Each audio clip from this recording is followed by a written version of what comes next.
Right, we are live. What is up, everybody? And you are very welcome along to what will be a really hectic and busy late night agenda. My name is Craig, I'm the host. It's a pleasure to have you guys with us. Thank you for waiting. I know we're a couple of minutes late, but there's so much information to get through tonight with regards to what's going on around Messi. Obviously we'll go through the Thiago stuff, a little bit about Marco Grujic, Raheem Brewster, lots of stuff to keep you guys with us tonight. So I even have a little quote from Graham Hunter on the Messi situation to play for you later on, so please do stick with us. And as I said, there's a load to get through. I want to start off, as I always do, by just saying thank you and welcome to everybody. I know there was about 100 of you guys in the chat waiting before we started, so I sincerely appreciate your patience while we're a couple of minutes late, and I hope that you're all keeping well wherever in the world you're watching. It is always a pleasure to talk about football with you guys. So hello, welcome to you all. I can see you all in the chat saying hello to me. I wish I could take the time to say hello to you all individually, but as you know, we're getting big, our little family, so those days are gone. Look, ladies and gentlemen, the big non-LFC story of the past 48 hours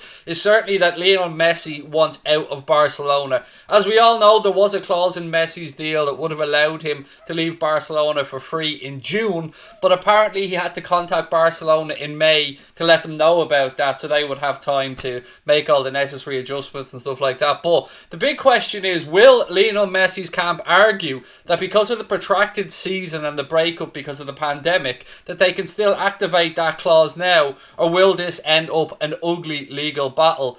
Graham Hunter wrote a magnificent piece on this for ESPN about the situation, and it's one of the finest pieces of football writing that I've read in many years. I don't just say that because he's a friend, I say that because it genuinely is, and I urge you guys to go and have a read of it. But as I said, I did ask Graham Hunter for a little quote on the Messi situation, and this is what Graham had to say.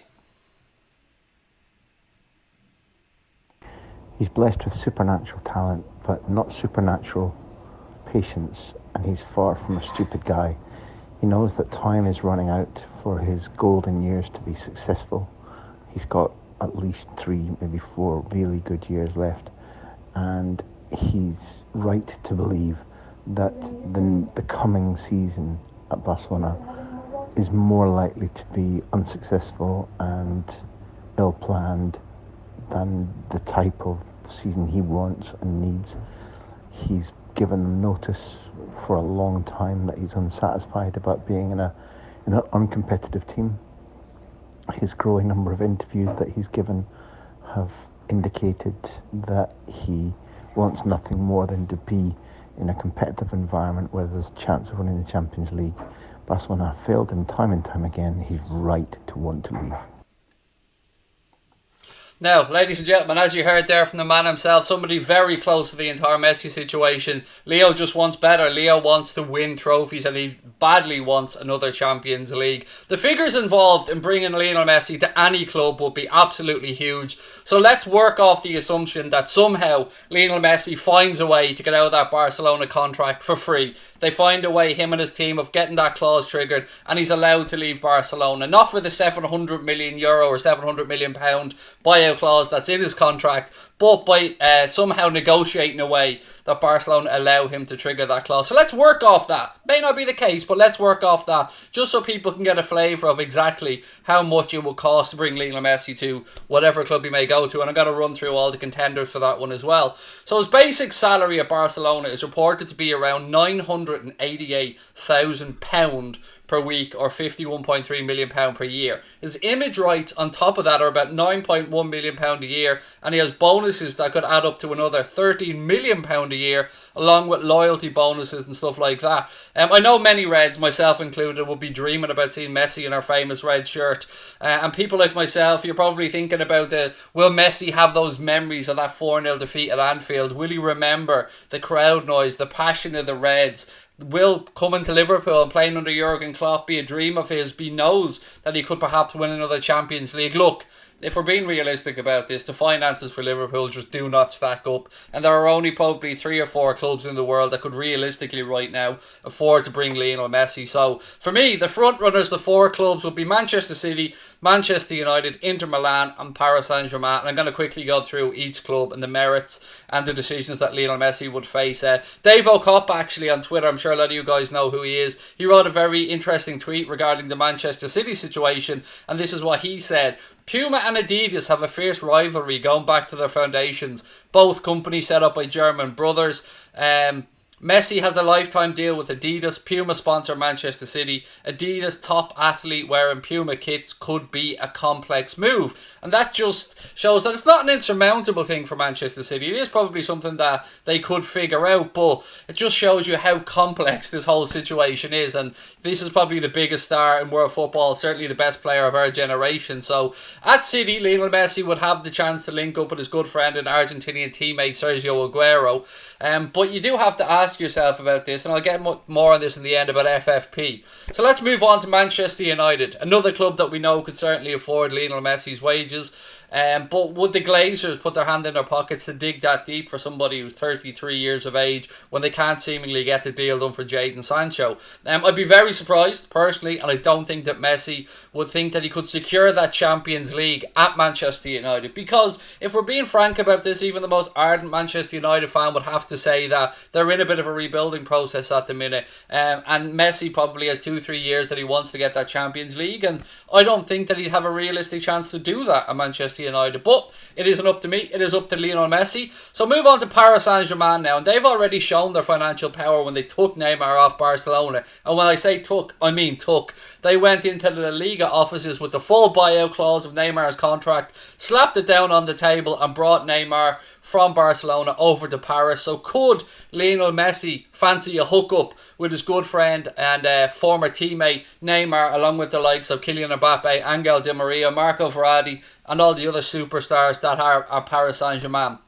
The question there again would be around the potential to win a Champions League, and PSG this year did show that they could get to a Champions League final, albeit they couldn't get over the line. Maybe somebody like Messi will be the difference maker there. And then the fourth one, and a bit of a curveball here, is Inter Milan.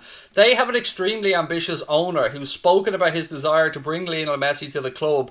But an interesting note with regards to the potential move to Italy, and this may have been something that interested Cristiano Ronaldo, is that foreign players only have to pay 25% income tax on their earnings in Italy, which, you know, is a lot less than they'd have to pay in England or another European country. So would Messi feel that Inter's the right move for him? Would he fancy locking horns again with Cristiano Ronaldo in Serie A? My guess would be that Inter, again, like Manchester United, probably not far enough in their development to tempt him. Now, for Liverpool, as I said, the finances on Lionel Messi simply just do not stack up, and we already have one of the highest wage bills in the league, so it would mean absolutely smashing our wage structure. It's just a pipe dream, if we're being honest about it. So would Messi and the media frenzy that follows him actually prove to be a distraction to any club that sign him? Again, that remains to be seen, but there's no doubt any coach in the world would like to work with Leo Messi, and at 33 he probably only has 2-3 more years at the very top of the game. But one thing we can't escape this whole conversation around Lionel Messi is that FFP. So if Manchester City or Paris Saint-Germain, who are already of the attention of FIFA and UEFA over their purchasing and their wage structures and stuff and their income, what if Lionel Messi goes and signs for Manchester City? They've just gotten away with a case in the Court of Arbitration for Sport with regards to breaking FFP rules. So it would be a real nail in the coffin, and 2 fingers up to FFP as far as I'd be concerned, if we did see Manchester City go out there and sign Lionel Messi. Now, the structure is in place at Manchester City. There's no doubt that Manchester City have always dreamt of reuniting Lionel Messi and Pep Guardiola. They've got cheeky Begiristain at the club as well, and they have people that Lionel Messi would be fond of, as I said, Aguero and stuff like that. Could they afford his wages? Well, look, we know they've got the wealth of an entire country, an entire nation behind them. So if their owners want to dig into their pockets, they could potentially afford it. So look, it is an extremely intriguing one. You'd have to probably say Manchester City may be the favourites in this one. As a Liverpool fan, obviously I'm despise the idea of Leo Messi going and playing for Manchester City, but as I said, we will have to wait and see how this one develops. Please let me know your thoughts on this, ladies and gentlemen, in the comment section. I'd love to know where you think Lionel Messi would go. Is this just perhaps a power play that Lionel Messi is trying to force an early election at Barcelona? I don't know. I don't think anybody does, but it remains to be seen what happens there. And this is one of the biggest stories of our generation in football. Everybody, myself included, thought Lionel Messi would finish his career at Barcelona. He's been there since he was 13 years of age. He did always say he'd like to go back and play for Newell's Old Boys at one point at the end of his career, where his whole career began. So let's wait and see what happens there. So look, that's the Messi situation anyway, folks. And as I said, I'd love to know your thoughts on it. If you're joining us for the first time, ladies and gentlemen, welcome. Please do hit that subscribe button. Give us a thumbs up on the stream as well. I'm going to dip into the chat now before I get into the Liverpool transfer talk. And there is some stuff to go through. So bear with me. I've got some stuff on Thiago. I've got some stuff on Grujic. Some stuff on Wijnaldum. And a little bit of stuff as well on Sarr and Ben White. So bear with me, because as I promised you, it is a really busy show tonight, folks. But as always, I'm not going to ignore your comments. This is an interactive show. So anything you want to say, please do put it in the chat. And most importantly, if you want to become a member of Anfield Agenda FC, and by becoming a member you get use of all the custom emojis that we've designed for the channel. You get the Anfield Agenda logo beside your name, which changes colour the longer you're a member. You get access to an exclusive Anfield Agenda Discord group. That Discord group is there to allow people to help shape the future of our channel. It gives you guys a bit of an insight into what we're thinking of doing, and we get feedback from you guys. And at the moment, we're actually using the members to trial a new app that we're thinking of bringing on board and working with. And at this moment in time, we only give the members the link today to that new app, and they seem to be really enjoying it. And if the app works well, if our members like it and the feedback is good, we're going to roll the app out right across all of the Anfield Agenda family. So if you do want to become a member, as I said, there is a link in the description, or you can hit that blue join button. A membership to Anfield Agenda FC is just $4.99 a month. Also, super chats, of course, and super stickers are open, and all the usual nonsense that goes along with YouTube channels. But look, I want to get into the chat and see how everybody's feeling, because you know, your opinions are what I live for with this stuff. Matt said Thiago already bought ? I'll get to that in a second, buddy, don't worry. Joanne said turn on your notifications. I don't even think Manchester City would pay the wages that he's on, said Hex Boom. It's roughly £1 million a week, as we were speaking about earlier on. It's madness. Who do you think Messi will go to, said Ty the Goat 13. I think it's either going to be a fact that he'll stay at Barcelona somehow, or he'll end up at Manchester City, in my humble opinion. There aren't many clubs in the world, as we said, that could afford Lionel Messi. City are one of them. PSG are one of them. United are one of them, but will the Glazers want to dig that deep, as I said before? I would sincerely doubt it. Yeah, but there you go. Ali Dennis said, can I have a shout out? You just got one, mate. Welcome to the channel. Messi to Bradford. I don't think so. I just don't think so. Is Messi going to Manchester City? Well, as I said, I just played a piece from Graham Hunter as well that let you guys know exactly what Lionel Messi's motivation is. It's not money. He's got plenty of money, and wherever he goes, he will have plenty of money. Lionel Messi is entirely motivated by winning, by being part of a competitive environment. So let's see what happens. It is going to be the transfer saga of the summer. There's no doubt about that. Probably of a generation, if we're being honest. I mean, Cristiano Ronaldo's move from United to Madrid, and then from Madrid to Juventus, was massive. But this could eclipse all of it. We are talking about, in my humble opinion, the greatest player of my generation, maybe even the greatest player of all time. So this type of stuff doesn't happen much. So I'm intrigued. Let's put it that way. But look, moving on to the Reds, because that's why we're all here. I mean, it's nice to talk about Messi. It'd be lovely to dream about him in the red shirt with a liver bird on his chest, but look, we all know it ain't gonna happen. Connor thinks Messi to Bray Wanderers. Imagine that one. Right, Mane's definitely not going to PSG, by the way. You can forget about that, whoever thinks that and puts that one into the chat. As I said, I am going to try and get through as many of your comments as I can. If you do want your comment to be guaranteed to be read out, super chats are there and super stickers are there as well. Right, transfer talk, ladies and gentlemen. Transfer talk, because there is a good bit to get through.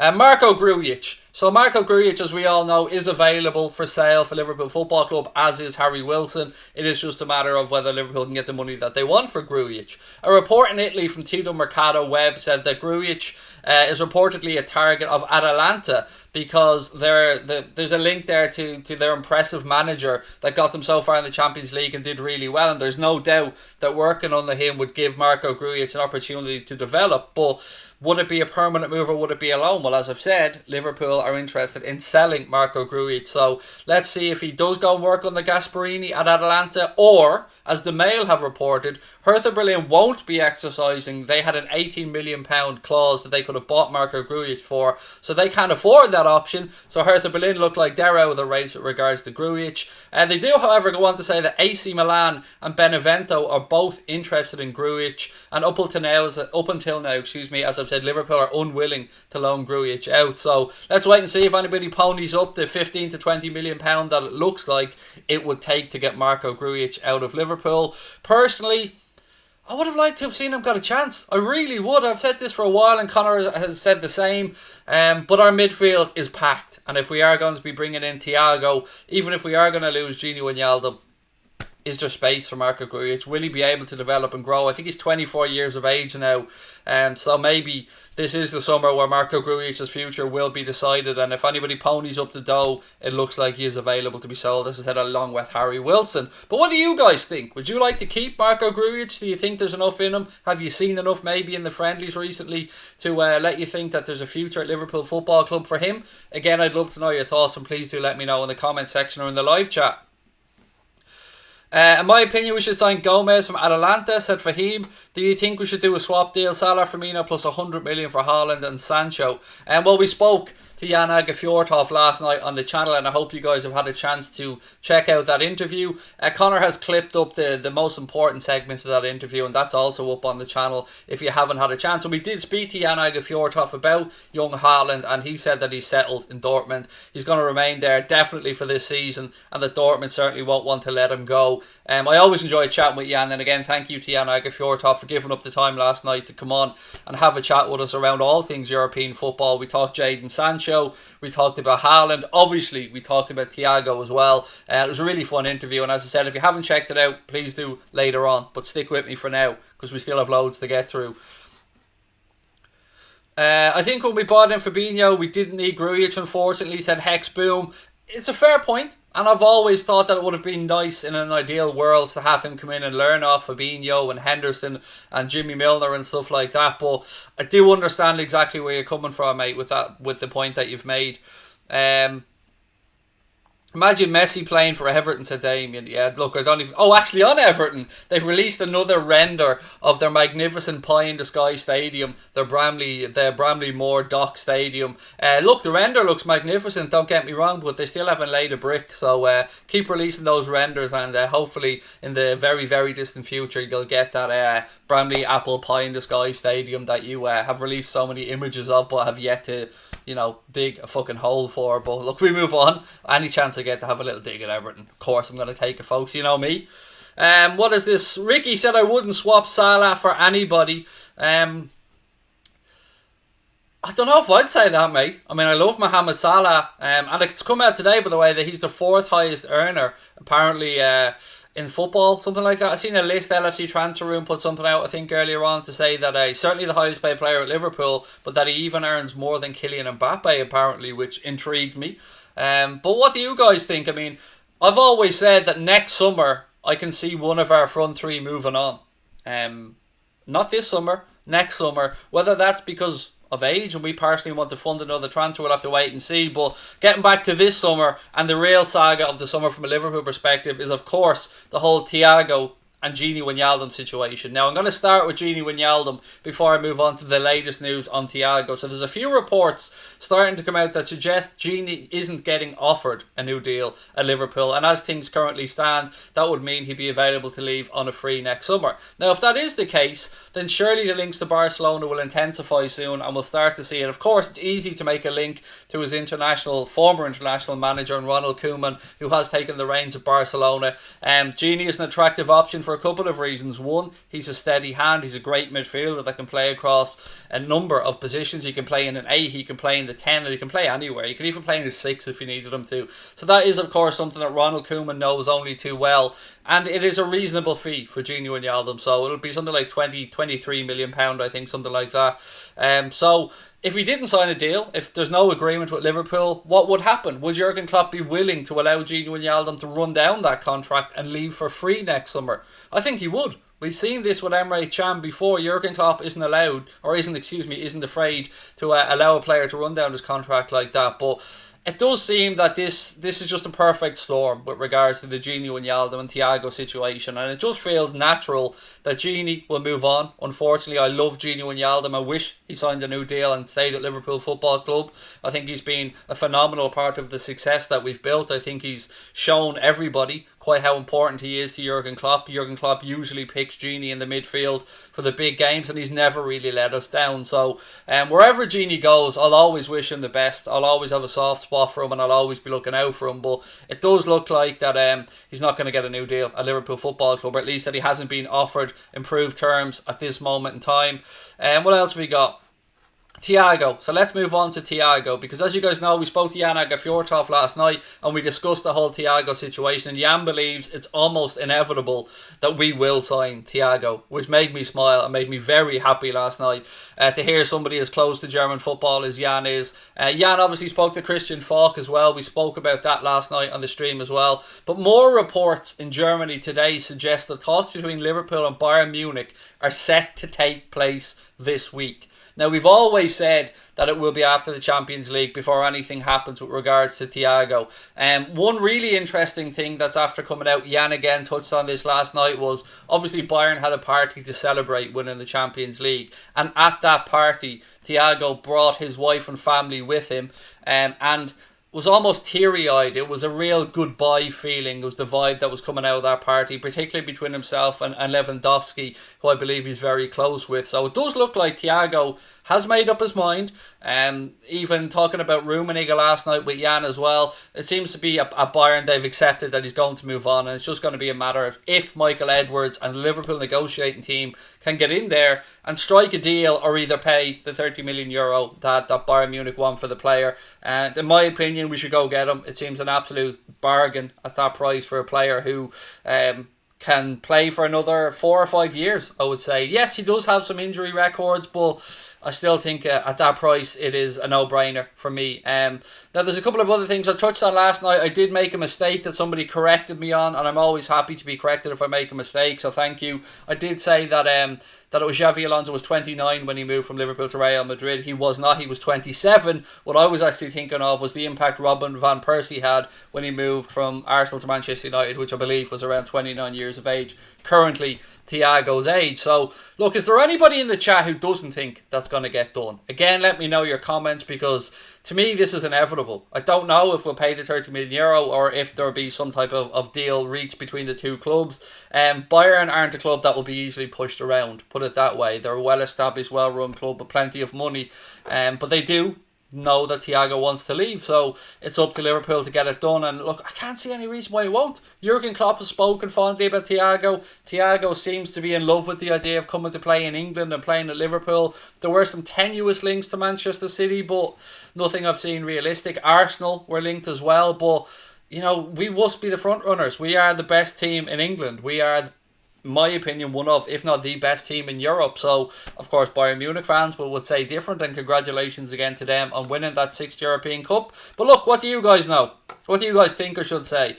Jeremiah said they're cheap. We won't get them. It will get done, said Revanite. Lovely to see you back in, pal. Rob Shepherd thinks we'll get him. He is untested in the Premier League, said Dara. He is. But to be fair to him, he has played at the highest level. He has played in La Liga at the highest level with Barcelona. Obviously, he's played with Bayern Munich and won a Champions League there as well. International footballer, 29 years of age. I think he would grace any league and slot in rather nicely. And I'm getting very excited about it. I'm almost seeing Thiago 6 on shirts already in my head. Forget Thiago, he's not that good, said Trevor Farrelly. Mate, I would politely disagree with you on that one. I think Thiago is a very, very good footballer, as he proved in the Champions League. I mean, he absolutely ran that midfield. Liverpool will never pay 30 million, maybe 15 max at the normal. A lot of negative people thinking that Liverpool just will not spend any money. I think it's always been the case with Liverpool that if there's value there to be had, and if Jurgen Klopp wants the player, realistically the player will be gotten. Now, obviously, Timo Werner was somebody who Jurgen Klopp did want. And we spoke about that last night with Jan as well. And Timo Werner basically sent a love letter to Liverpool to say, come and get me. But the wages and the structure of the deal involved just wasn't one that Liverpool were comfortable with. Hence the reason he ended up at Chelsea. But he did want to come and play for Liverpool. It shocked me a little bit at the time that Klopp was told no with regards to Timo Werner. Because in my... I suppose in my humble little world, I always assume that if Klopp said, I want somebody and it's realistic, it will be done. Maybe if there wasn't a global pandemic, Werner may have been more realistic, but it comes out that he's on over 200 grand a week at Chelsea, on top of the 50 million quid transfer fee as well.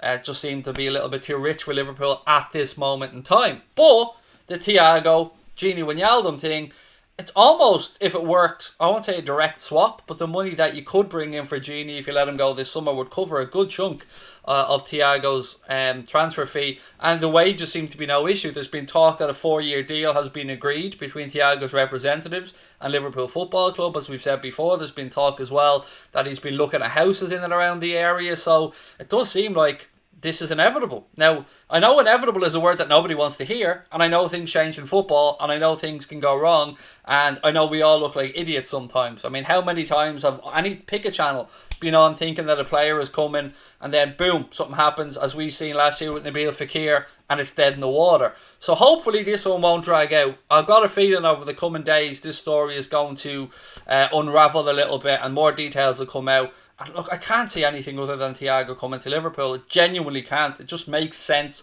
from every angle, every way I look at it. I know people will say usually 29 years of age isn't the age bracket for FSG to go out and get players, but there is always an exception. And I think Thiago is worth that exception. And I'm very excited about the thoughts of it. Sad about the potential to lose Gini Wijnaldum, who all of us love. I mean, you can't look at that man smile and not just go on, son. You love Gini Wijnaldum. Every time you see a picture of him, he looks like he's about to drop a new album. He's always got a smile on his face, and he's infectious in a very good way. I mean, he makes us all smile, but if that's the case, if it is moving on Gini to get Thiago, football can be a ruthless business at times, so just stay posted and just wait and see what happens, I suppose, ladies and gents. Right, I want to move on to Darren McAnthony, the Peterborough chairman. He's a Liverpool fan as well, by the way, just in case you didn't know that, and he thinks that Liverpool should go all out and sign Ben White. Ben White, of course, Brighton City centre-back, who's been on loan at Leeds for the last 2 seasons, and Leeds have put in 3 bids to try and buy, but they will not sell Brighton to what they deem to be, I suppose, a challenger or a competitor. But Darren McAnthony believes that Liverpool should sign him even if the transfer fee was to be £40 million. He said £30 million and £10 million and something like that and add-ons. And as you guys know from watching the channel, I'm a massive fan of Ben White. I'd be astonished if Liverpool coughed up that much money this summer, but I do agree with Darren McAnthony that he would be a fantastic addition to our defensive unit. But I'm going to touch on Billy Cometio a little bit later on because he's been getting some special attention from Jurgen Klopp and the coaching staff. So I'm going to move on to talk about that in a few minutes. And I do have one more transfer story to go through as well. So don't go anywhere, folks. Settle in. You're going to be with me for a while, yeah. We've been on the stream half an hour. We've got a bit longer to go, so please do stay with me. But again, let's see if we can make that transfer number tick over. Please do hit that subscribe button. Give us a thumbs up on the screen as well as stream as well. As you can see, we're closing in on 43k, which is amazing. But we need your support to do it, folks. Right, into the comment section. And again, don't forget, memberships are open. If you do want to become a member, hit that join button or have a look in the description of the stream. There should be a link there. Connor, if you can just check for me, buddy, is the stream monetized? Because the other day I had to remonetize the stream, and I don't know if you're there, buddy, just to check that. Yeah, because we haven't had a super sticker, super chat yet, and usually we get a couple on every stream. So, Connor, just check for me that they're all turned on if you can, buddy. Right, question. Do you think Minamino was a good signing? From Christian Flame. Thank you for the question, Christian. Yes, I do. I mean, £7.25 million was, to me, an absolute bargain. Now, I know he hasn't settled in yet, but he's only here since January. I think it'll take time. We've seen time and time again in the Premier League that it can take players varying lengths of time. Add into that the fact that you're working for Jurgen Klopp. Jesse Marsch's system at Salzburg is very similar, and the level of coaching that he received there was phenomenal and has brought him on quite a bit. But working under Jurgen Klopp, as we know, there's a lot involved. The fitness levels required, the technical knowledge required, and Takumi Minamino has a lot of barriers to get through. Obviously, he's moving to a new city, a new culture, a new league, new fitness levels. But at £7.25 million, I think he's going to be an absolute bargain, mate. An absolute bargain. It is turned on, Connor. Thank you for that. Brilliant. Just double checking. How much could we get for Genie if he goes? Said it's faster. I don't even know how to pronounce the rest of that name. The transfer fee that we're looking for seems to be around 20 to 25 million pound. I think 22, 23 is the numbers that I've seen mentioned, mate, with regards to Genie Wijnaldum, which again I think is kind of fair enough. Not a million miles away from the transfer fee that Bayern Munich are looking for. Maybe £3-4 million more expensive for Thiago. Shay said Matt Doherty is signing for Tottenham. I did see links, obviously, for Matt Doherty to Tottenham, but I've no idea if that's going through or not. What we can say is Dean Henderson signed a new 6-year deal at United today, rumoured to be 120 grand a week, which would make him one of the highest paid goalkeepers in the world. And it looks like he's going to go head to head with David De Gea for that Manchester United #1 shirt. So that'll be interesting to see as well. And another fairly high wage on the Manchester United books.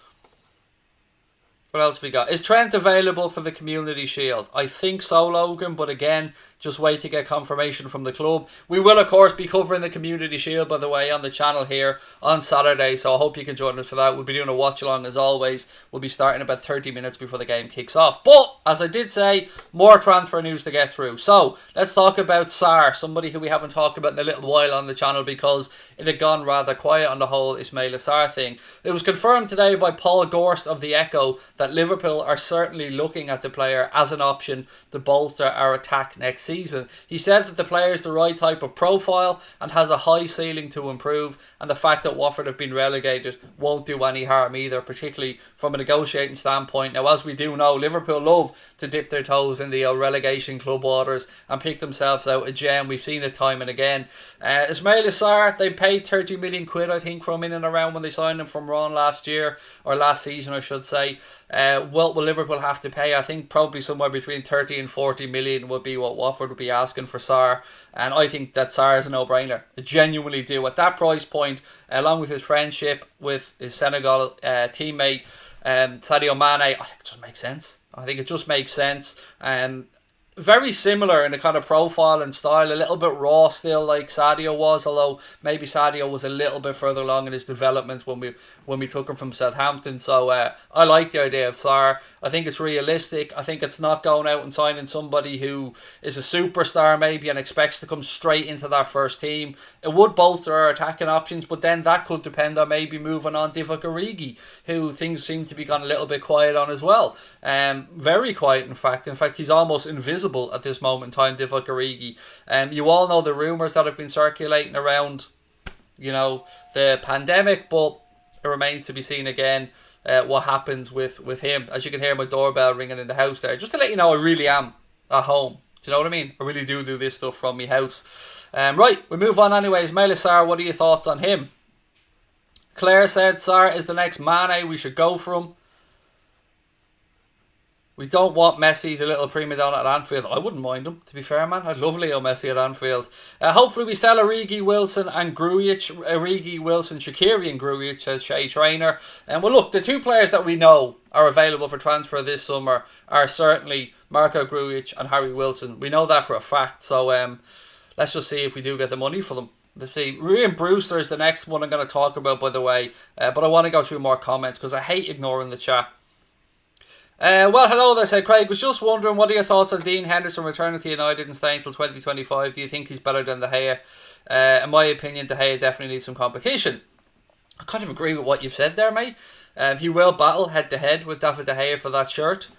I mean, Ole Gunnar Solskjaer seems to like David De Gea, seems to back David De Gea, but there is no doubt that with Henderson breathing down his neck, De Gea will have to up his game at Manchester United, or he will be on the bench fairly quickly. What happens to Sergio Romero then? I mean, I don't know. I don't pay that much attention to United's world that I'd know what would happen to Sergio Romero, but what I would say is they do have some good goalkeeping options, unfortunately. But they don't have Alisson Becker, who in my opinion is the best goalkeeper in the world, who wasn't even on that list, by the way, that was released of the highest paid goalkeepers in the Premier League. He wasn't even in the top 5. I think it's rumoured that he's on something like 90 grand a week, something like that at Liverpool, Alisson Becker, which is mad when you consider that. In my opinion, he's the best goalkeeper in the world, certainly in the top 3. And I think most people would find it hard to not make that argument. Yes, you can talk about Jan Oblak, you can talk about Ederson. I think Alisson is a good bit ahead of Ederson. You can talk about Manuel Neuer after maybe coming back into the conversation, but I wouldn't swap Alisson for anybody at this moment in time. I love our goalkeeper. Jake said Diego Carlos and Thiago will be a fantastic signing. It's going to be quiet on Diego Carlos, actually. Obviously seen him winning the Europa League with Sevilla. Diego Carlos, centre-back there. Again, somebody who is available for transfer. He's a buyout clause, I think, of 75 million euro, but it's rumoured that Sevilla would accept something like 40 to 50 million pound for him. Can't see us spending that much on a centre-back when we already have three who would be, what you'd call first team definites, the Virgil van Dijk, Joe Gomez, Joe Matip. And that's before we get into Billy Cometio, before we get into Nat Phillips, before we get into Sepp van den Berg, Kiana Hoover. So there are options there for Kloppo. And as I've said before, don't rule out the distinct possibility of Fabinho being used in an emergency in that centre-back position. He has played there before. Wouldn't be ideal, but if it meant Liverpool could maybe wiggle their finances a little bit to get that Thiago deal over the line, I mean, would we all accept it? I mean, let me skip and move on to Billy Cometio, by the way, because he has impressed all of us during this little brief stint and what he's shown. 17 years of age, somebody who we brought in from France, I believe, somebody who we a lot of us didn't really know too much about until this Austrian training camp. I mean, I always be honest with you guys, I'd heard the name, but I'd never really watched much of him until I started seeing him being introduced in these friendlies. And firstly, you can see that physically he's there already. I mean, he's 17 years of age, he's probably still going to fill out a little bit more. He's got the height that's required. I think he started his career as a winger, if my memory is correct as well. But Goal have said that young red centre-back Billy Cometio has been receiving one-on-one sessions with Jurgen Klopp over at our Austrian training camp. The piece goes on to say that the sessions have been helping the 17-year-old work on positioning and his understanding of playing a complex tactical system. Surely a good sign for the young man that Jurgen Klopp and the coaching staff are taking time out to develop him and give him this one-on-one training, because as we know, Klopp will do play in that position as well, and he certainly does look like somebody who is regarded highly at the club and could well be that fourth choice centre back even at 17 years of age. I mean, yeah, he could go out on loan potentially, he could stay and play with the underage team. Again, it's going to be an interesting decision to see what Jurgen Klopp does over the summer. I mean, it's a short summer, as we do know, the league starting on September the 12th. So yeah, let's wait and see what happens with him. But what do you guys think on young Billy Cometio, what you've seen of him so far? Obviously, it's very difficult to say 100% he's going to make it or 100% he isn't going to make it. Signs have certainly been promising, but again, this is a community and I do want to know what you guys think. So again, please let me know in the chat. Right, what have we got? How many signings do you think will realistically make in this window, said Raheem. That depends, buddy, on what you call a signing. Like, we've signed a couple of young players. Are we talking about those, or are we talking about into the first team squad? If it's into the first team squad, well, we've already obviously got Costa Simicas in at left back to cover Robbo. We've moved on Dejan Lovren. Those fees probably almost covered each other. I think we may make 2 more first team signings this summer. Again, I wouldn't expect them to be 100 million type signings. No Jadon Sancho's that summer, I think would be fair to say. Really interesting to see though what goes on with Jadon Sancho, because if he does not move this summer, we will be in the conversation for Jadon Sancho next summer, along with I think a host of whole European clubs. But Dortmund's director of football, I think it is Michael Zorc, or sporting director, did say in an interview recently that it was rumoured that a lot of clubs thought that Jadon Sancho's contract ended in 2022, but when they gave him a pay rise last year, they also extended his contract by a year. So Dortmund are in a very good position with Jadon Sancho. I know Mark, I've been keeping an eye on Mark over the United stand, obviously a friend of mine, and he's still confident that United will get Jadon Sancho. I think he laid out 6 steps that they'd have to go through to go and get Sancho. And will Ed Woodward get it done this summer? I hope not. I'm sure a lot of Liverpool fans hope not as well, because I'd love us to be in that conversation for him next summer. Chris P, thank you for the super chat, mate. First one of the night, really appreciate that. So, thoughts on Arsenal going in for Thiago? 1, do they have the money? I know that seems mad because we're only talking about 30 million euro here, but they have committed to a couple of signings, I think, already, or one at least that I know of. I think they're getting that guy, aren't they? Lille, Sar, what's his name? The guy from Lille, I can't think of his name at this moment in time. I think it's Sar. I don't know. I don't think Thiago will be interested in going and playing in the Europa League, to be honest. He's 29 years of age. Arsenal under Arteta will probably improve. Again, it remains to be seen what Kroenke and the board will do there. Will they back their manager? I just can't see Arteta being able to sell the project to Thiago, who is the complete finished player, and he's going to want to come to a club to challenge. And I don't think Arsenal are at that point yet. Liverpool is the club that I think in the Premier League we're most likely to see Thiago go to, as he says with a big dirty smile on his face, because yeah, I mean, I wish I could say everything that I've been told about the Thiago stuff, but as always, I only bring you guys the stuff that I believe to be factual or that I will stand over. I don't go into the whole ITK thing on the channel, and I don't make up shit because I'm representing you guys when I'm on here in front of a microphone, and I'm well aware that we have a community of over 40,000 amazing people here that tune in, that share their views, and I don't want to come on here and spout bullshit, so I'll always be honest with you. I could tell you 20 things that I've been told by people who I wouldn't stand over, but that could be true on Thiago, but I just have to hold it. I just have to bite my tongue. All I'm going to say is just keep an eye on the situation and be hopeful. That's all I can really say on it, without, going full on ITK and being a dick, being exactly what I despise, by the way. I can't stand that type of stuff. Right, and I have been caught out on it before, by the way. I did go a little bit balls out, shall we say, for Virgil van Dijk before that whole Blackpool getting caught tapping him up fiasco. Didn't sign in the summer when I believed he was going to sign, but he did go and sign then in the next window, so maybe I was somewhat got off the hook on that one, I don't know. Would you have to sell Salah or Mane to be in for Sancho next summer? That kind of does lead into what I was talking about, Shay. I did mention to you guys earlier on that I've always believed that next summer we could move on one of our front three. And if we did move on one of our front three, pick one as an example. I don't see it being Bobby Firmino, whatever happens, because he's so important to the club. As are, of course, Mane and Salah. I mean, you could argue they're the best front three in the world. They'll certainly be in the conversation. Would we have to move one on? I would suggest it's likely that we would. To finance the deal. I mean, yes, I would say yes to that, Shay. If we were to go in for Sancho next summer, I would probably be expected to be funded by moving on one of the front three. I'm always going to be honest. I mean, it's not what I want to say. I'd love to say no, mate. We'd have the money. We'd go out there and we'd get Jadon Sancho. We'd love to come and play for Liverpool, yada, yada, yada. But again, I can only look at the history of the football club, the recent history with the owners and what we work with, and we aren't really ones to go out there and just drop 100 million on a player without, probably having brought in some money for another player, a high chunk of money, so maybe.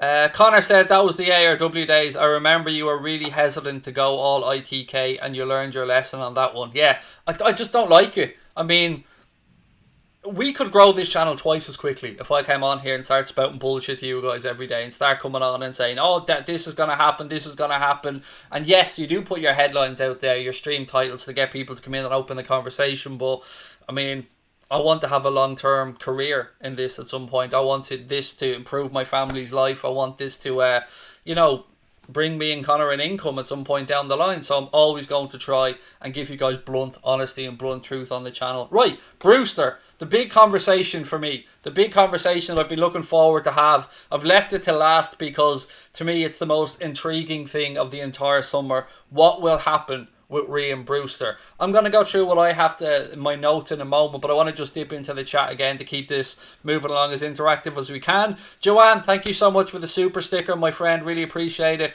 And Chris P, mate, thank you so much for the super chat. Can't believe you don't get more super chats. Anyway, even if you get Thiago, do you feel confident for next season given the investment from Chelsea? Firstly, about the super chat thing, mate, look, money's a dirty subject. I don't like talking about it. Super chats, memberships and stuff like that, they are the lifeblood of small little channels like ours that keep us ticking along, that allow us to dream and hope and have that future to make better content, get better equipment, move into offices, do all that stuff, man. But you gotta pay your dues in this game. You gotta make your way. You start from the bottom and you try and claw your way to the top. We've always wanted to do it as a community, so we don't pitch you guys stuff from betting companies. We don't really try and flog much stuff. But yeah, super chats, super stickers and memberships are important to a small channel. But I fucking hate discussing money. Excuse my language, I'm trying to keep it to a minimum. It makes me feel dirty. And Connor will tell you, I always say to him when we're discussing with an app or we're discussing with a company about potential partnerships, I always turn around to him and say, I hate the business side of all of this. It's just not me. I'm somebody who wants to come on and chat football because that's what my passion is. So I leave that side of things to Connor. And once he tells me we're okay and we can keep the lights on, that's good enough for me, do you know what I mean? But if you do want to become a member, there is a link in the description. You know what to do. And thank you for those super chats and super stickers. Right, Raheem Brewster, ladies and gentlemen. As I said, let's move on and chat about him. SDB said Brewster is a god.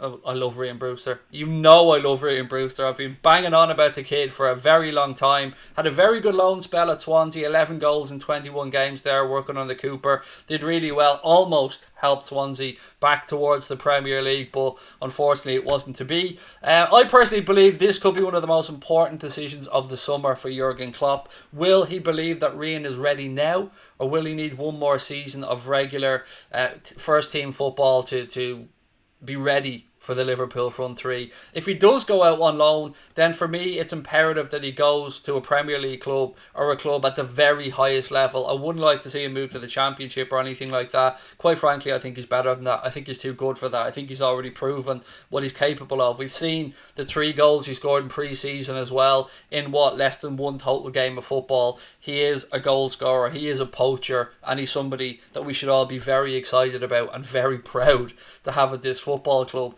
There will be no shortage of clubs that will be willing to take a punt or to look to try and bring in Raheem Brewster if we are to send him out on loan. Sheffield United are the latest in a long list of admirers to want to bring Raheem Brewster on loan. Again, Paul Gorst of the Echo suggested that even though Brewster has caught the eye in the Austrian training camp, the plan seems to be to send Raheem out on loan to a Premier League team or a top flight European side.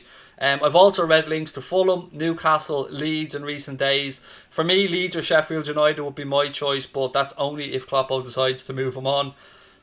It's so difficult. If we moved on Origi, I'd keep him.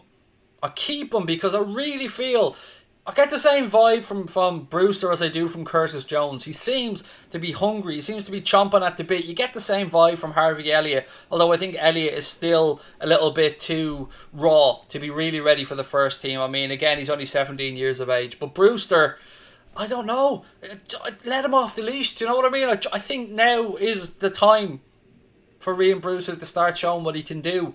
But I also implicitly trust Jurgen Klopp in his decision making. So if Kloppo decides that Raheem Brewster needs to go out on loan for the season, so be it. But I just again hope that that means we're going to have an attacking reinforcement and we aren't left short. Because as things stand, we're very fortunate, of course, that the African Cup of Nations has been moved back a year. So we don't have to worry about that one.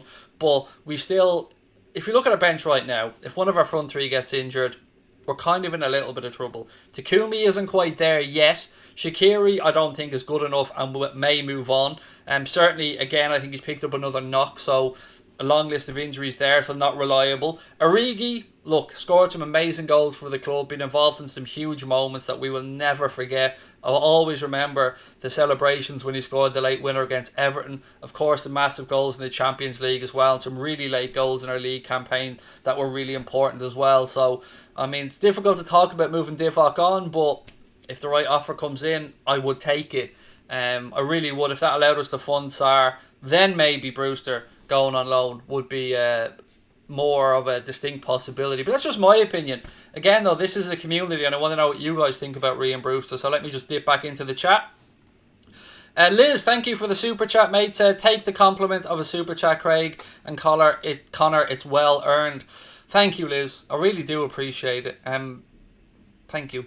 That means the world, Liz. Thank you. And just your support. You guys being here, chatting with us, sending us your thoughts. It does mean the world to us. And as I said, our members at the moment are trialling a new app that we're thinking of partnering with. An app that is so much fun. I've been messing around with it and it's really something that I hope our members like, because then if they do like it after the week's trial we've given them, we're going to open it up to everybody as well. So again, thank you to our members for your continued support of the channel, and we always try to look after you guys, because we're well aware $4.99 a month might seem like a small sum, but it is not to us. It means a lot to us. So to our members again, lots of love to you guys for your continued support, and we're going to try and keep looking after you like we always do.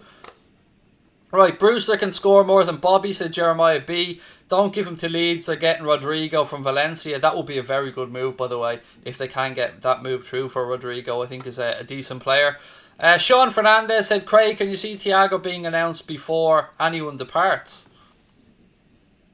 It's an intriguing question. It's always difficult in these scenarios, isn't it? I mean, if clubs know that you're trying to bring in a player and that you may have to move on another player, usually these things mean that somebody ups their price. But we know what Thiago's price is. It's 30 million euro. That's the maximum that Bayern would be looking for from. So in this scenario, I would say no. We don't have to wait till we move a player on. I think ideally Michael Edwards and the recruitment team would like to have the two deals ready to go, so it would be a smooth move if somebody was to move out to fund Thiago coming in. But I would not be... Right, how do I phrase this? It wouldn't be a massive shock to me if something broke about Thiago before the Community Shield. Wouldn't be a massive shock to me. But football changes quickly. This is why I said I'm biting my tongue. Just keep an eye on the situation and wait and see what happens. Neco Williams is also settling into the first team squad. Again, great shout. Signed a new contract. Continues to improve and will learn from Trent at that right back position as well. Somebody who shown lots of promise. And look, we've all seen how good young Neco Williams is. Thoroughly deserved that new deal as well. Bobby could play behind Brewster, said Kieran Lewis. Yes, there is the possibility of Bobby maybe dropping back into that attacking midfield role. Maybe even a slight change in formation. Maybe we go to a 4-2-3-1 or something like that to accommodate the out-and-out striking abilities of Raheem Brewster. But maybe that's 1 year down the line. So it is intriguing, the whole Brewster situation. Don't see how we've got no money to spend, said Byro. Again, mate, really complicated. Not something I could probably sum up properly in a few minutes on a stream. But I've gone into it before. If you want to go back and have a look through the channel, we've done sections on FSG. I think we've done a few parts that said where's the money, where I go into more detail trying to explain things. So if you do have time, perhaps, buddy, just go back and have a look through them and that'll give you more detail. Chris P, thank you, mate, for that super chat, a $9.99 super chat. Much love, mate. Said, nah, I know why you miss super chats. You're not used to it. I asked what are your thoughts on Arsenal under Arteta, and that super chats are me showing love for the quality content. Just saying. Thank you, Chris, mate. That really does mean a lot. Arsenal under Arteta will certainly improve. I mean, I've been very impressed so far. I mean, the fact that I'm still kind of a little bit shocked that he outwitted Pep Guardiola in the FA Cup. I mean, fair play. Genuinely fair play. But I think the real problem at Arsenal lies with the board. And if the board will back their manager. You can bring in as many managers as you want who can do some good things, bring through some young players and improve the squad. But unless Arteta is backed, I don't really see. I mean, it's very hard. Look at Chelsea right now. They're out there dropping serious money. They signed Bell Chilwell. They've got Kai Havertz wrapped up. That's going to be, I think, 80 million euros with 10 and 10. So 100 million euros in total, including the bonuses and potential add-ons. They're getting Thiago Silva. That's going to be announced very shortly as well on a 1 year deal. There's talk that they're going to move Kepa on, maybe change that. They've brought in Timo Werner. They brought in Hakim Ziyech. Again, you've got to ask yourself about FFP with regards to Chelsea. How are they funding all of this? I know people will come back to me and they'll say, Craig, they sold Eden Hazard, they sold Alvaro Morata, they had that little transfer ban. But still, during that time, they did make Kovac's signing permanent. They did have Pulisic already wrapped up. They have brought in Hakim Ziyech, as I've said. They brought in Timo Werner, Kai Havertz. Again, is FFP dead? It does seem like it is dead because UEFA don't seem to be able to get in FIFA to get their house in order to be able to challenge clubs properly when it comes to actually enforcing FFP. So Abramovich put his hand in his pocket and said to Frank Lampard, there you go, son. Go into the transfer market and try and re-establish Chelsea as a real force in the Premier League. It's going to be an intriguing one, but that's what Arsenal have to contend with. They have to contend with a Liverpool and Manchester City team that are miles ahead of anyone else, in my opinion, as things stand. They've got to deal with Manchester United rebuilding under Ole Gunnar Solskjaer, developing really well. Fernandes is looking very good. Talk of Pogba signing a new deal. And they've got to deal with, of course, Chelsea that I spoke about. So it is going to be difficult for Arteta. And again, I think it just comes down to the board, Chris, backing the manager. Right, more stuff to get through before we finish up. Right, my stream time is normally up right now. But I want to ask you guys, I don't know, what have we got? There's 687 of you in the chat. I feel like I can continue talking for another 15 minutes if you guys want me to carry on, but I'm always aware as well that you may be sick of me. So let me know. Give me a thumbs up if you want me to carry on until, let's say, 9:45 to 20 to 10. Then Connor can clip up the stream and put out the relevant bits. So if you guys want me to continue for a few more minutes, give me a thumbs up. If you're sick of me, we'll move on. If I do continue, I will be just interacting with you guys and going through the chat, by the way, because unless something breaks in the next 5 minutes, I don't really have any more topics to go through tonight. Oh, look, this is why I love you guys. Loads of thumbs up. Thank you. Appreciate it. Right, we'll stay on. Happy to keep talking. Give me your thoughts. Give me your comments. What do you want to talk about, folks? This is our community. This is our family. We discuss this shit together. So whatever it is you want to talk about, whack it into the chat there. It doesn't have to be a super chat. As long as I spot something that I think will be of interest to the rest of you guys, I'll happily talk about it. But while you're lashing out the thumbs up there, please hit that subscribe button as well. We're getting towards 43k. The dream is to someday get this channel to 100,000 subscribers and get Connor that YouTube Play Award or whatever it's called, that silver button thing that you get for 100k. So we need your support, folks, on the way. Chris, another super chat. Wow, he's so generous, mate. Thank you. Do you think, given what you've said about Arteta, that Wenger should have got the flack should have got the flack he did since the owners came in? Also, how did Liverpool better last season? Do you think it's possible? I suppose two questions in there. Let me deal with the Wenger side of it first, Chris. It is difficult to look back now and think that Arsene Wenger was getting flack for guaranteeing Arsenal Champions League football every single season. But it was always, a top four trophy, if you get where I'm coming from. That was always labelled a Wenger. Sometimes things just come to a natural end of football clubs. Sometimes things go a little bit stale. Sometimes people fall out. I don't really know what went on behind the scenes. But looking back now, yes, it does seem a little bit silly that Arsene Wenger got the flack that he did from some Arsenal fans for continuously delivering money to the club, keeping it financially stable, getting them Champions League football year in and year out. And I think what Arsenal fans would give right now to have Champions League football back every season. And the second part of your question, how do Liverpool better last season? Difficult one, because I don't see us bettering our points total, if I'm being honest with you, because I think other teams will improve. So I think whoever wins the league next season will win it with a lower points total than the past couple of seasons. But how do we better it? I suppose we better it by more trophies, which is really difficult because, we've got 4 in the last year or something, like Champions League, which is now, I suppose, the property of Bayern Munich. We've won the league, we've won the Super Cup, and of course we've won the World Club Cup as well, because we've got that sexy ass gold badge. So I think by bettering it, mate, we need to get 2 trophies. I'd love us to do the double, the Premier League and the Champions League. It'll be very difficult, but this squad is getting better. And some of them are at their peak, some of them are coming through and they're young and they're hungry. And I think this squad still has a couple more gears left in it. So yeah, I think we can improve, Chris, but I think it's going to be very difficult. But yeah, I think that we can. Chris P said, sod what he says, get the super chats up. Jesus, mate, you're really lashing the super chats out now. Thank you.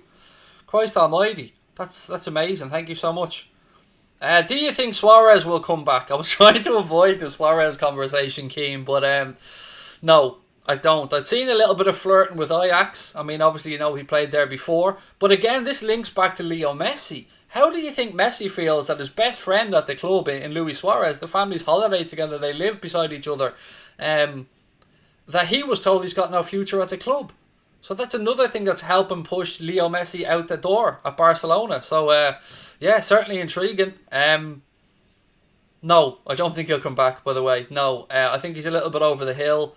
I think we had some great days with Luis Suarez, some memories I'll never forget. The 4 goals against Norwich, I was fortunate enough to be there at that game. Just amazing. Just I seen somebody, I think it was the Anfield Rat maybe, or somebody the other day said that those goals against Norwich were almost all goal of the season contenders. So look, there you go. Right, Chris P said you've got a go for domestic treble, mate. Again, thank you for another super chat, Chris. Ladies and gents, please do keep hitting that subscribe button if you're enjoying the stream. I'm going to carry on until 9:45, so 15 more minutes of me to go through. Loads of time to get through your questions, so please do keep asking them and keep putting them into the chat because I'm really enjoying tonight. I'm having lots of fun. Bernadette, thank you for the super chat, said, how do you think the team looked in the new kits? Fantastic, Bernadette. Fantastic. I absolutely adore the new kits. My wife got a little bit worried today, actually. She showed me, she washed my red shirt for me, and there was a little thread in it, and then we had the whole debate about what do you do with the little bobble. Do you snip it? You don't pull it because that'll leave a mark on the shirt. But yeah, I think they look fantastic, Bernadette. I know the away kit is a little bit of a love-hate thing with Liverpool fans. I love it. I've bought it. I think it's great. I think it's great that every shirt is almost unique in that the patterns are different on each shirt because they use as much of the material as they can. So each individual one of those away shirts is a little bit different from each other. So that's a nice little touch as well. Some people don't like it. Some people think it harks back to Liverpool in 1993 with Neil Ruddock and the likes of that with the teal on the shirt. But me, I'm a big fan of it.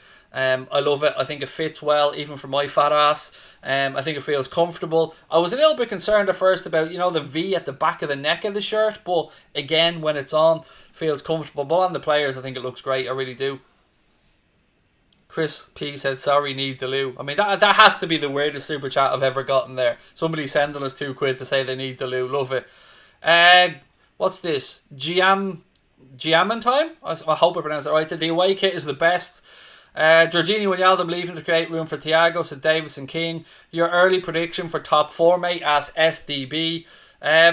Davidson King, I think it's this distinct possibility that Wijnaldum could leave to make room for Thiago, although I love Gini and want him to stay. Next question was prediction for the top 4, the same as this season. Maybe even in the same order, hopefully from our point of view for the league. But yeah, I think it'll be the same format. I can't see anybody breaking that top 4, particularly if Chelsea keep strengthening and United continue to show the form that they have. Unfortunately, I hate those fuckers. Right, what else we got? We'll be champions next year, said Mustafa. Love the confidence, mate. Well in. I'll back that one. Joanne wants Newlon Voider. Will we get him out for a little boogie? There he is. Go on, Newlon. Newlon is our little channel mascot, by the way. He comes out for a little boogie every now and again. Look at him go. He's absolutely delighted with us winning the league. I mean, we talked about Bayern Munich having a little party to celebrate. Newlon Voider, our little mascot, he is absolutely loving life at the minute. He doesn't give a fuck about the transfer window. He's just happy that we're Premier League champions and he hasn't stopped partying. Every time I see him doing that, I get that song, I haven't stopped dancing yet since we met on our first date. I haven't stopped loving you yet. That's what I get in my head every time this little man comes out for a boogie. And he is a super chat mascot as well, so good on Newlon. Well done, son. Right, away you go. Back to sleep.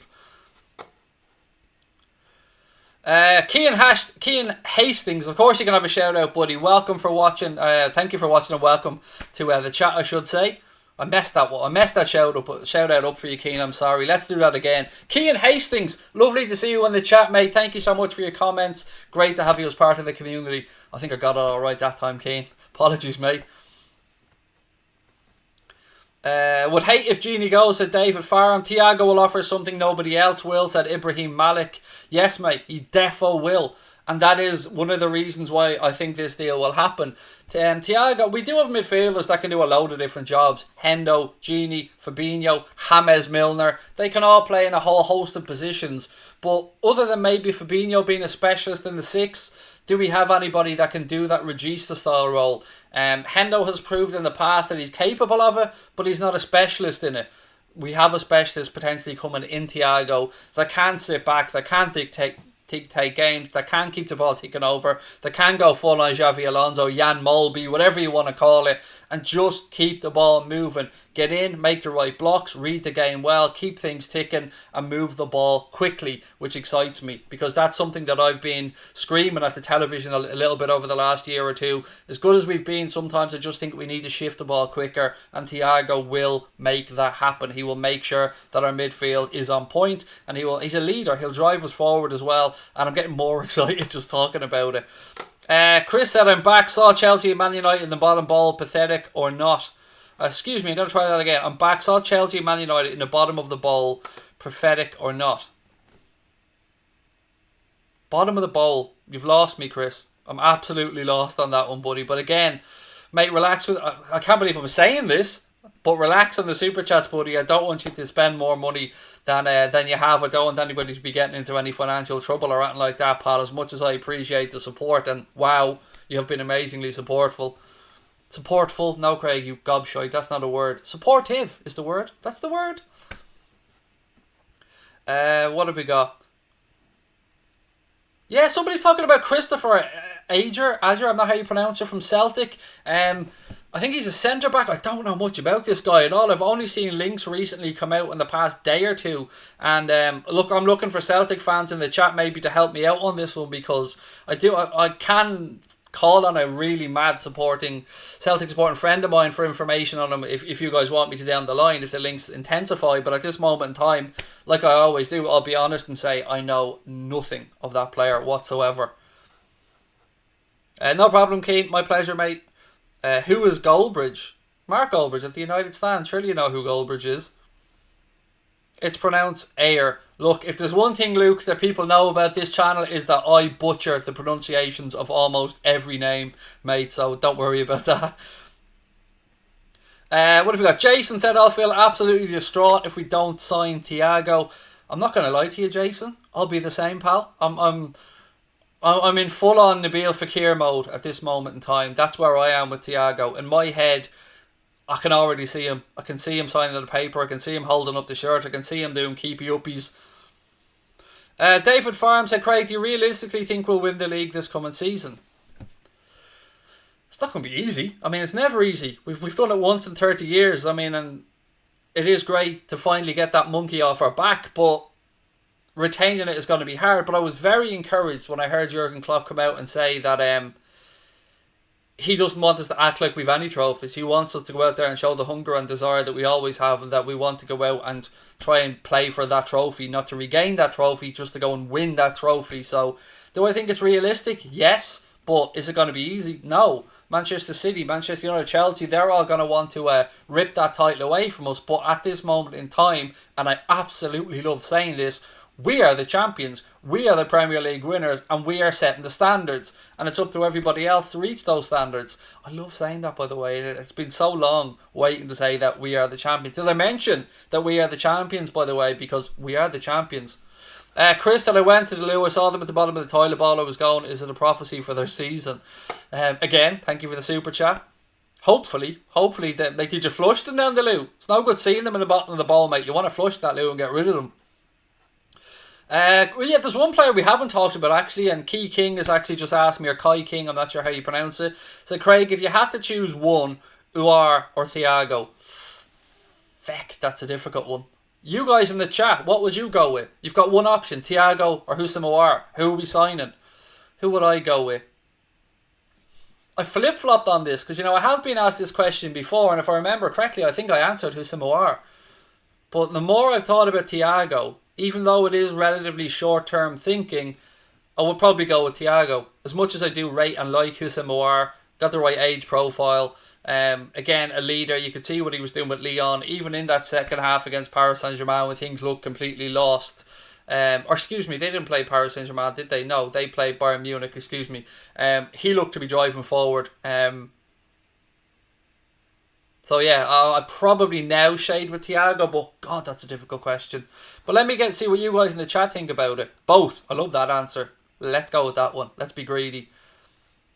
Someone said, Alejandro said, Thiago's the finished article for a finished article team. Oh, I like that one, Alejandro. Well in, man. Jimmy Duggan said Thiago. Claire's gone for both. Cream Ball said, we are the Billy Boys Celtic. Fair play, mate. Well in. Thiago Aouar stops Curtis Jones. Good point. Curtis Jones is now a first team player. No doubt about that. I think the lazy way for me to describe this is he's taken Adam Lallana's spot, and he deserves it because he has just improved and just shown that he's a leader as well, Curtis Jones. So that is a fair shout, mate. I do appreciate where you've come from on that one. So again, there is the young players to think about, and we do have some great young players at the football club. Liverpool, we talk about recruitment, and we're all here asking, will we go out and dip our toes in the transfer market? Will we spend money?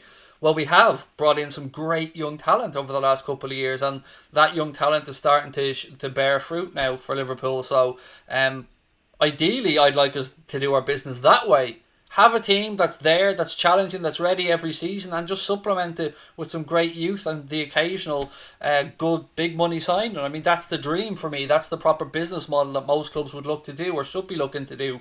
So we're at the peak right now. We're at the pinnacle. The squad is strong, and we still have these young players that can be supplemented through. The trouble comes with getting them the game time that they need. So that is a good point about Aouar maybe taking Curtis Jones' spot. So well played. Chris said, gonna say goodnight, keep going and speak again. Chris, man, thank you for another super chat, which I hope, and again I want to stress, I don't want you to get into any financial hardship, buddy, but thank you so much for all your generosity. Connor said, smash the like button, everybody, and please do. I'm just going to do a couple of more comments before we finish up for the night, but I will be back tomorrow, so don't worry about that. How do you think we'll do in the Champions League? Asked Benjamin.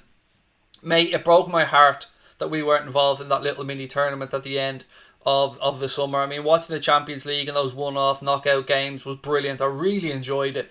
But the fact that we had been knocked out by Atleti was a little bit heartbreaking. I'm not going to lie. I wish that we had been in it, because I think it would have suited us down to the ground, and I think we could have gone all the way. But next season, I've said this before, the one trophy that I personally want is the Champions League. I'm in love with old big ears. I wanted Liverpool to break that 30-year cycle and get the hoodoo and get rid of that monkey off our back. We've got the Premier League title. It will be great if we retain it. It will be great to equal United's 20.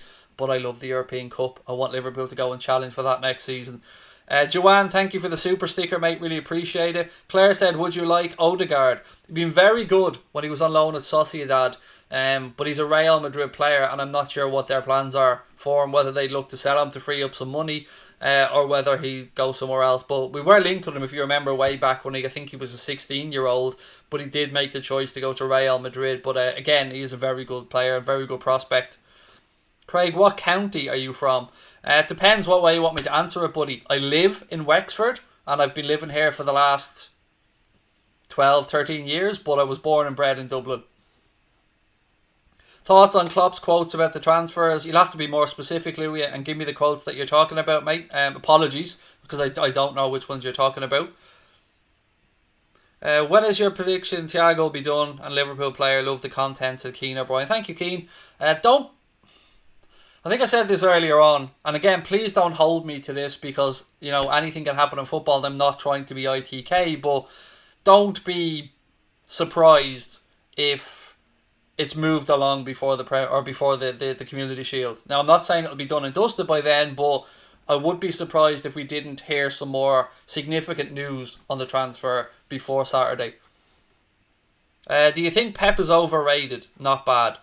With regards to Guardiola, no, I don't think he's overrated. I think it's probably hurting him that he hasn't won the Champions League at the last two clubs that he's been at, having come from Barcelona, of course, with that amazing side. And again, Graham Hunter wrote a fantastic book about that Pep Guardiola Manchester City side, which I urge you guys to go and check out and have a read of. I think the exact title eludes me now. Pass the ball, move the ball, something along those lines. It is on Amazon if you want to have a look. But no, I don't think he's overrated, but I do think it's eating away at him that Jurgen Klopp has won the Champions League and the Premier League with Liverpool, and the one trophy that he was brought into clubs to win. And there's no denying that. He was brought into Bayern Munich to win the Champions League. Bayern Munich win the league pretty much, I won't say every year, but they are the dominant force in German football. So the plan was for Pep to go in there and win him a Champions League. He didn't do it. Came to Manchester City, has won a whole heap of things with City, loads of domestic trophies, won the Premier League, set records, first club to break the 100 points barrier, but hasn't won the Champions League. The one trophy that the owners really want, the one trophy that I think will define Pep Guardiola's time at Manchester City, and he hasn't got it done yet. Will it take somebody like Leo Messi to do that? Again, time will tell, but it's a mad summer, this one. I mean, the one summer that we thought was potentially going to be quiet could be the most busy one of the whole lot, with Messi, one of the biggest potential transfers in the history of the sport.